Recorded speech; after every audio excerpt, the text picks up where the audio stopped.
আজি বিষয়টো আৰম্ভ কৰাৰ আগতে দুই এষাৰমান কথা কৈ লওঁ। বহু সময় ব্যৱহাৰ কৰি ভিডিঅ'বিলাক বনাওঁ। ছাত্ৰ ছাত্ৰীয়ে ইয়াৰ দ্বাৰা উপকৃত হ'লে ভাল লাগিব আৰু ভিডিঅ'টো চাই কেনে পালে জনাব।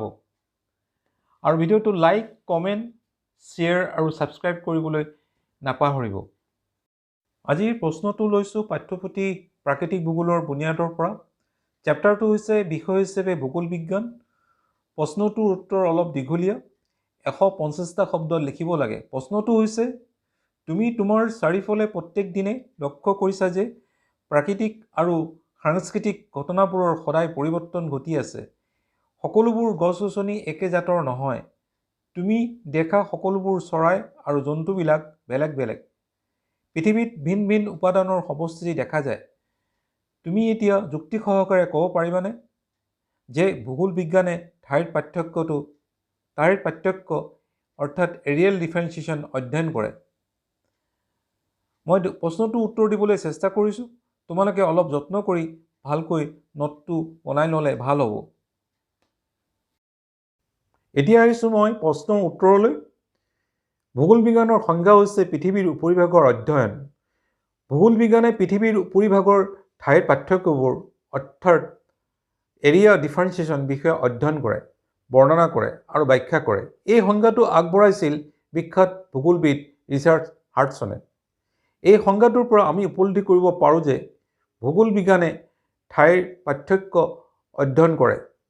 পৃথিৱীৰ উপৰিভাগ প্ৰাকৃতিকভাৱে সমান নহয়, অৰ্থাৎ এখন দেশ বা এটা অঞ্চল অন্য এক অঞ্চলৰ লগত একেই হোৱা দেখা নাযায়। অঞ্চল বিশেষে মাটি আৰু শিলৰ গঠন প্ৰক্ৰিয়া বেলেগ বেলেগ হোৱা দেখা যায়। ক'ৰবাত হয়তো কঠিন, আন ক'ৰবাত হয়তো কোমল। ইয়াৰ ষ্ট্ৰেংথ বা শক্তি ঠাইভেদে ভিন্ন হোৱা দেখা যায়। পৃথিৱীখন যিহেতু গোলাকাৰ জিঅ'ড, সেয়ে সূৰ্যৰ প্ৰভাৱ সকলো ঠাইতে বা অঞ্চলত একে নহয়। এনে ভিন্নতাৰ বাবে বিভিন্ন অঞ্চলত ভিন্ন প্ৰকৃতিৰ পৰিৱেশ সৃষ্টি হৈছে। উদাহৰণস্বৰূপে মেৰু অঞ্চলত শীতৰ প্ৰভাৱ বেছি, ইয়াত আইচ বা স্ন'ফল হয়। ইয়াৰ বিপৰীতে বিষুৱীয় অঞ্চলত অতিপাত গৰম, তাৰ লগতে বৰষুণৰ মাত্ৰা বেছি। এই সকলোবোৰ পৰিঘটনাবোৰ যুক্তি সহকাৰে অধ্যয়ন কৰে ভূগোল বিজ্ঞানে। প্ৰাকৃতিক পৰিৱেশৰ পিছত মই আহিছোঁ সাংস্কৃতিক দিশলৈ। তাত আমি দেখিবলৈ পাওঁ সাংস্কৃতিকভাৱে পৃথিৱীৰ উপৰিভাগ বৰ অসমান।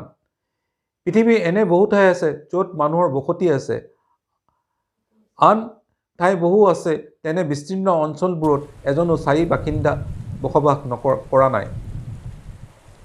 এনে কিছুমান দেশ আছে সভ্যতাৰ সংস্কৃতিৰ ক্ষেত্ৰত অৰ্থনৈতিকভাৱে যথেষ্ট আগবঢ়া, আনহাতে এনে বহু অঞ্চল আছে তাত এতিয়াও আদিম মানুহৰ দৰে জীৱন যাপন কৰে।